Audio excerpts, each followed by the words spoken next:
আসসালামু আলাইকুম। সংবাদে আপনাদের সবাইকে স্বাগতম জানাচ্ছি আমি নুসরাত। শুরুতেই সংবাদ শিরোনাম। ইরানে যুক্তরাষ্ট্র ও ইসরায়েলের হামলার জবাব দেওয়ার ঘোষণা হিজবুল্লাহর।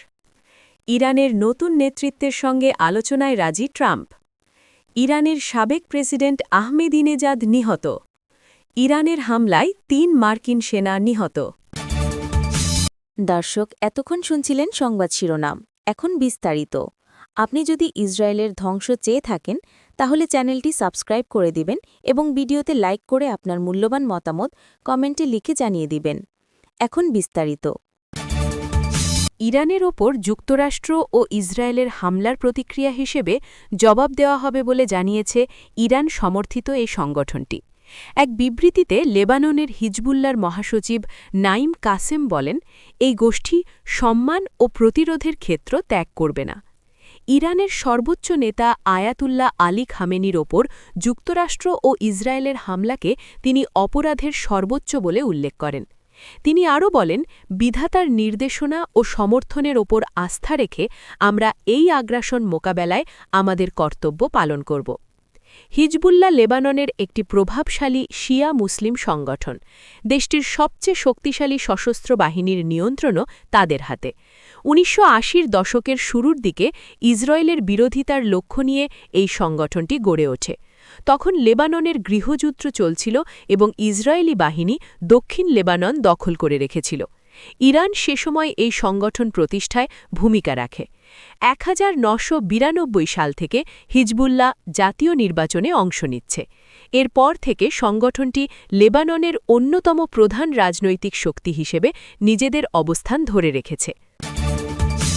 ইসরায়েল ও যুক্তরাষ্ট্র যৌথভাবে ইরানে হামলা চালানোর পর পুরো মধ্যপ্রাচ্যে সংঘাত ছড়িয়ে পড়েছে।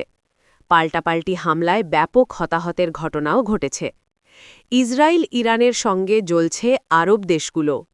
এবার নতুন দিকে মোড় নিয়েছে ঘটনা। পরিস্থিতি শান্ত হওয়ার ইঙ্গিত পাওয়া গেছে। মার্কিন প্রেসিডেন্ট ডোনাল্ড ট্রাম্প আলোচনায় রাজি হয়েছেন বলে তিনি জানিয়েছেন। দি অ্যাটলান্টিক ম্যাগাজিনকে দেওয়া এক সাক্ষাৎকার অনুযায়ী মার্কিন প্রেসিডেন্ট বলেছেন যে ইরানের নতুন নেতৃত্ব তার প্রশাসনের সঙ্গে আলোচনা করতে চায় এবং তিনিও তাদের সঙ্গে কথা বলার পরিকল্পনা করছেন। ম্যাগাজিনটিতে তার উদ্ধৃতি দিয়ে বলা হয়েছে, তারা কথা বলতে চায় এবং আমিও কথা বলতে রাজি হয়েছি, তাই আমি তাদের সঙ্গে কথা বলবো।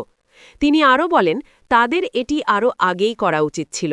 যা অত্যন্ত বাস্তবসম্মত এবং সহজ ছিল তা তাদের আরও আগেই দেওয়া উচিত ছিল। তারা অনেক বেশি দেরি করে ফেলেছে।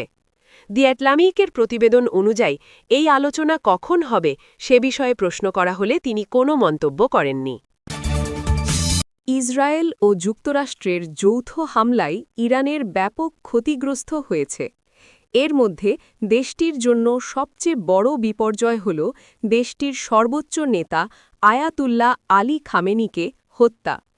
এবার জানা গেল দেশটির সাবেক প্রেসিডেন্ট মাহমুদ আহমেদিনেজাদকেও হত্যা করেছে ইসরায়েল ও যুক্তরাষ্ট্র।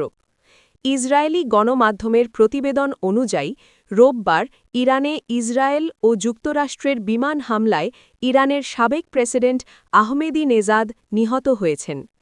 খবর অনুযায়ী আহমেদিনেজাদ তার নিজ বাসভবনে হামলার শিকার হন।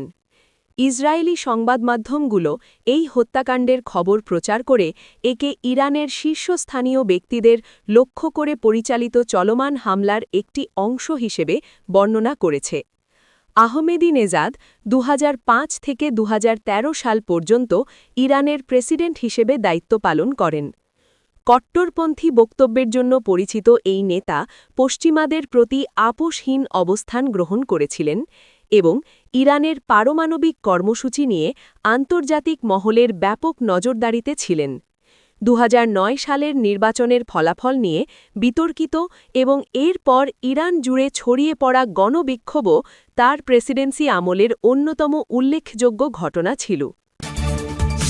ইসরায়েল ও যুক্তরাষ্ট্রের যৌথ হামলায় ইরানের ব্যাপক ক্ষতিগ্রস্ত হয়েছে। এর মধ্যে দেশটির জন্য সবচেয়ে বড় বিপর্যয় হল দেশটির সর্বোচ্চ নেতা আয়াতুল্লাহ আলী খামেনিকে হত্যা। এবার জানা গেল ইরানের প্রতিশোধমূলক আঘাতে অন্তত ৩ জন মার্কিন সেনা নিহত হয়েছে। খবর রয়টার্স ও আল আরাবিয়ার। পেন্টাগন আজ রোববার ১ মার্চ জানায়, ইরানের বিরুদ্ধে অভিযানে মার্কিন সামরিক বাহিনীর ৩ সদস্য যুদ্ধে নিহত হয়েছেন এবং ৫ জন গুরুতর আহত হয়েছেন। তবে এ বিষয়ে বিস্তারিত আর কোনো তথ্য দেওয়া হয়নি। এর আগে শনিবার ২৮ ফেব্রুয়ারি যুক্তরাষ্ট্র ইরানের উপর ব্যাপক বোমাবর্ষণ শুরু করে।